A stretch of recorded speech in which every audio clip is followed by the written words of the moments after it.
Hindi naman sir, pero ano kasi sa battery yun eh, aksayado sa battery. Ah, pagod battery mo doon kasi ano, diba, imbis na makapagpahinga, ano kasi yun eh.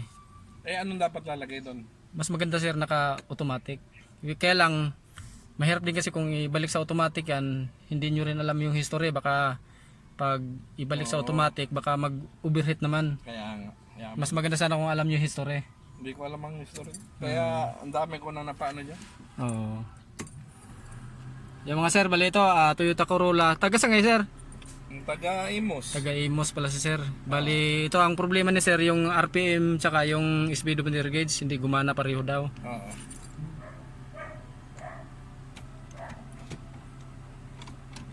Saan ba to dapat sir? Neutral? Hindi, parking. Nalimutan ko lang. Parking na lang. Kakamadali. Yan, naandar yan mga sir pero wala, hindi gumana yung ano. Hindi gumana yung RPM, yan. Yan. Tatanggalin ko muna yan. Okay. Buti nandiyan ka, nagtim. Mga sir, bali ito, may Toyota Corolla ulit na pumunta sa akin. Galing pa sang Imos din. Yan. Bali ito, bubuksan ko na to mga sir yung panel gauge. Ang problema niya yan RPM at saka speedometer, hindi gumana daw parehas. Bago lang daw sa kanila ni sir tong sasakyan pero ano na, talagang ganito na siya nung nabili daw nila. Bali yung anak niya ang gumagamit lang nito kaya pampasok sa school kaya pinapakondisyon daw ni sir to.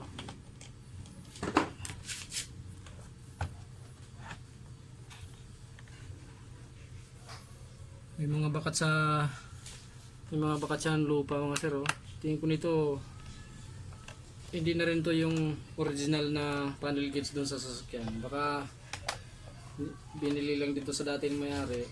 Siguro sa tambakan nitong pinagbilhan niya ng panel gauge, baka nalubog siguro sa baha to.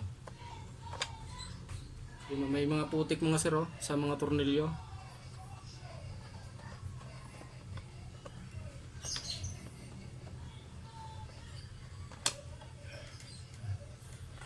Dito rin mga sir sa mga valve kikita ko may mga bakat na putik yan Yan.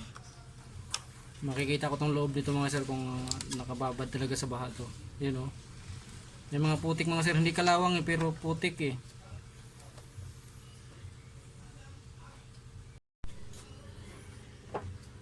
Yan mga sir may bakat sa mga putik Yan, kita nyo mga sir. Tingin ko nito nalubog sa baha to.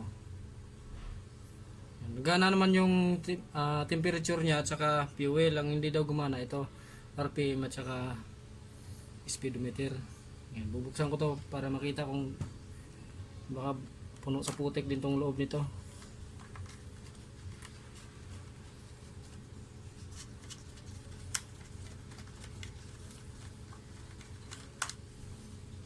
May putik pa yung tornilyuhan mga sir, may mga putik Baka hindi naman sira tong ano lang sa putik siguro yung connection nito. Tingnan na lang natin.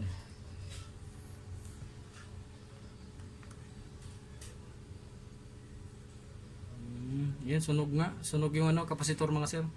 Tapos may mga putik-putik. Sana hindi nag-short ang nito sa mga sir, yung IC. Grabe to Papalitan ko ng kapasitor mga sir. Unahin natin tong RPM. Sunod natin tong speedometer.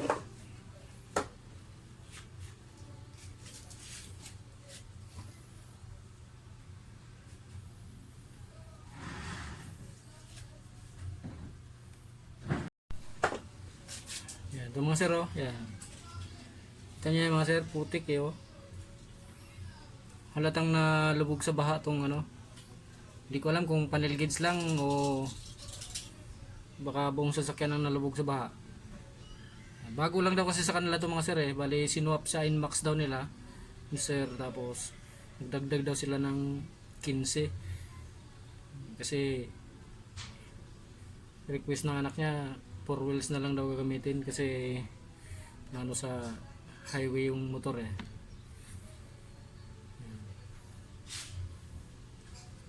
Putik mga sir.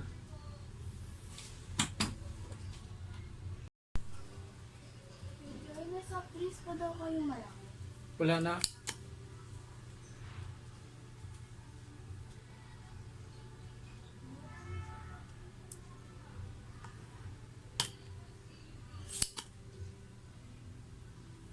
Yung mga sir, tanggalan natin yung kapasitor sunog. Isang maliit na lang daw.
Yung mga sir, sunog na sunog yung kapasitor.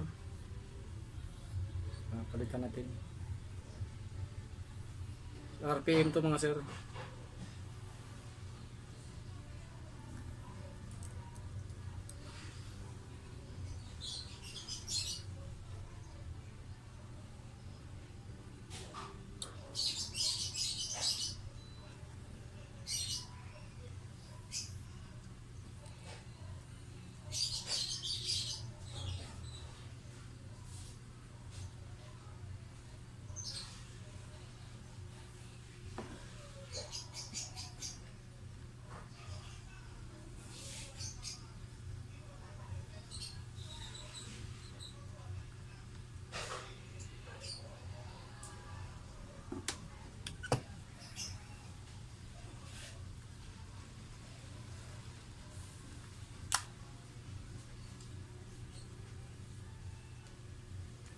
Ito mas malala mga sir oh.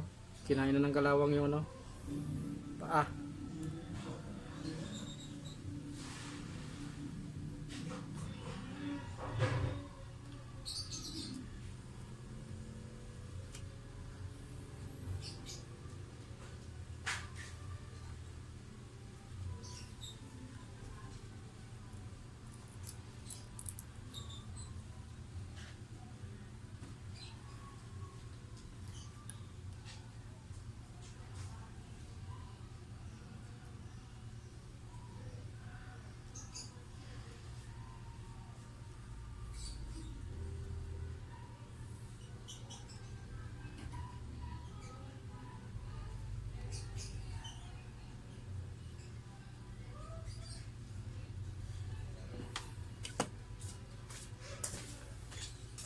Yan, bago na mga sir yung kapasitor ng ano ng RPM. Dalawang kapasitor. Isunod naman natin yung ano yung speedometer.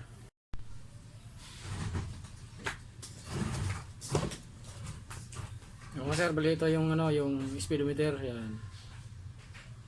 Talagang halatang babad sa baha to mga sir oh. May mga putik dito. Yan. Bubuksan ko to mga sir. Ito sunog yung dalawang kapasitor yan. Buksan ko pa to kasi may kapasitor pa to sa loob eh. Titignan ko kung nasunog din. Tsaka para matanggal ko yung mga putik-putik.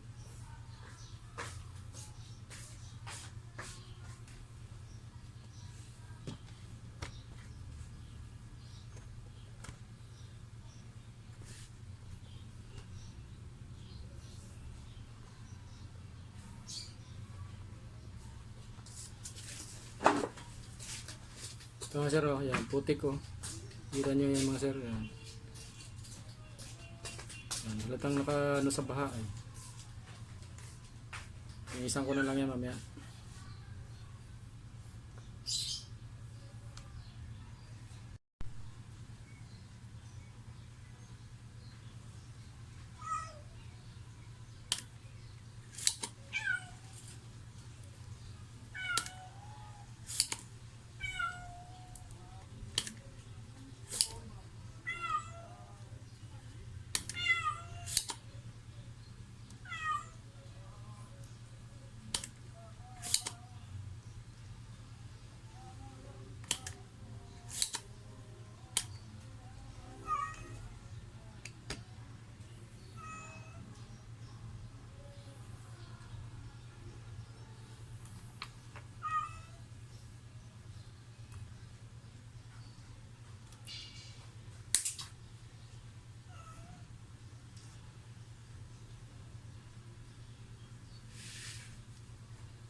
Yan mga sir, oh, grabe putik oh.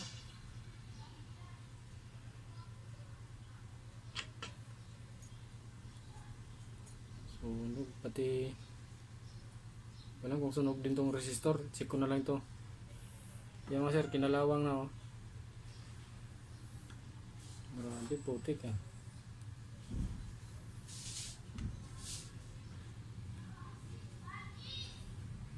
Yun oh. Kanya mga sir. Sana mapag-andar ko pa to. Sana makuha sa tawas mga sir no.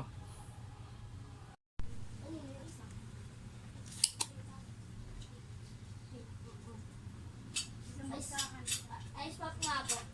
Kasoy ko na bebe. Ice pop po. Ay, candy. Ice pop. Ice pop. Ice candy lang. Candy lang daw.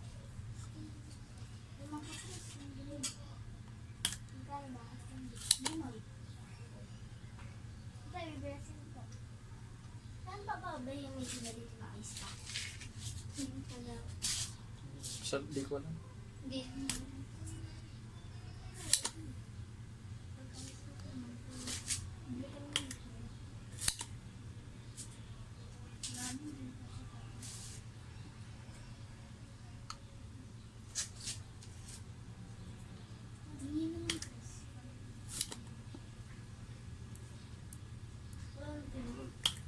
Ano na lang?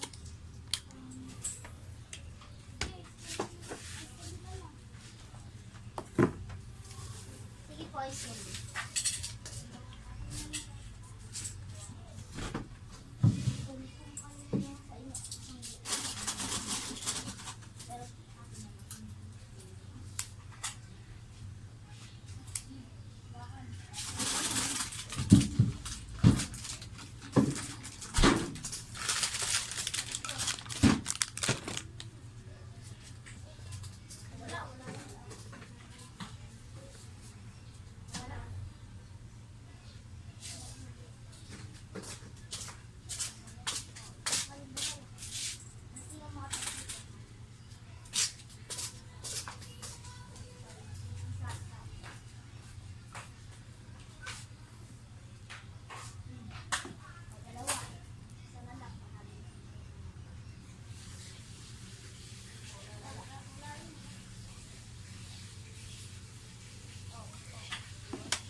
Yun na lang po yung tigas. Ayan.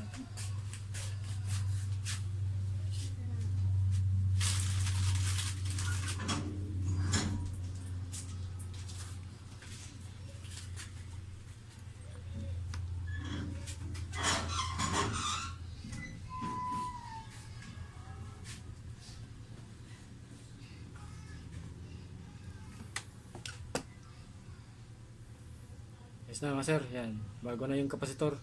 Lahat. Linisan ko na lang din to. Puro putik oh.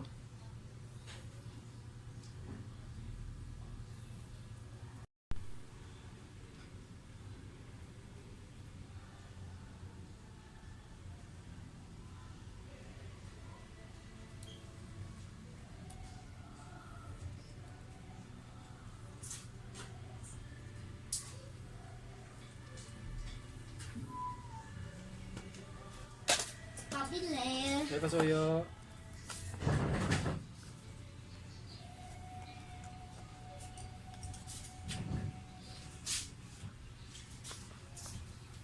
Panalo sa bok.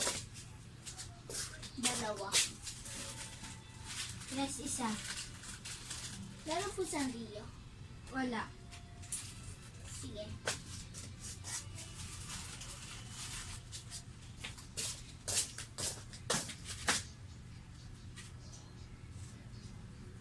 Kulang ang piso. Tapos po, biscuit. Magkano po ito? Magkano yung tiramisu na ano? Ha? Magkano yung tiramisu na biscuit? 10. 10. Itong ilaw. Ilaw. 9. 9.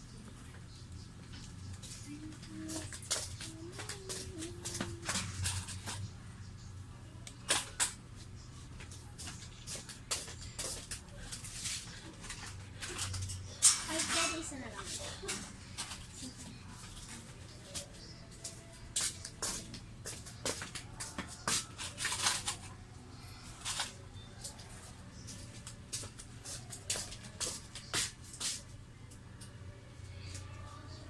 Ilang kilo?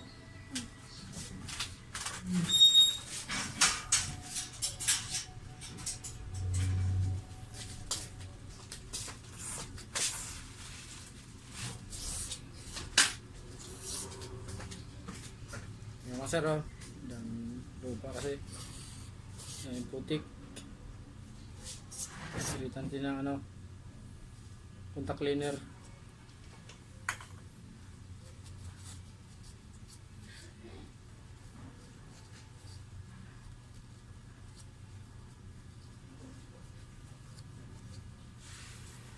Sana gagana to mga sir pag sinalpak na natin doon.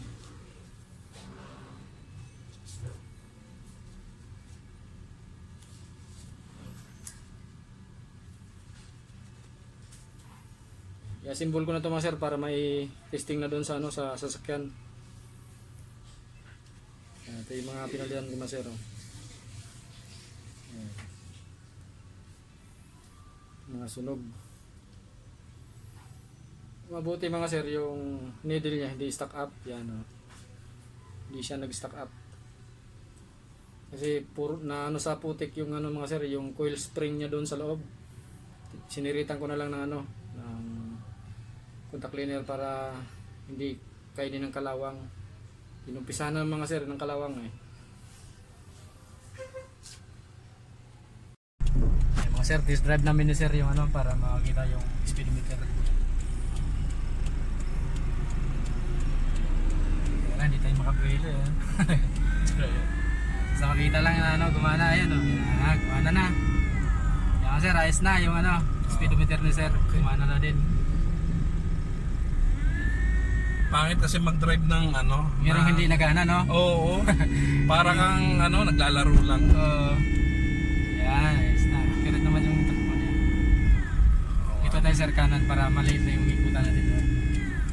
Para makabalik agad tayo. One way kasi. Kailangan iikot pa. Ito, kanan. Dito. Okay lang ba yung lamig niya or ano? Malamig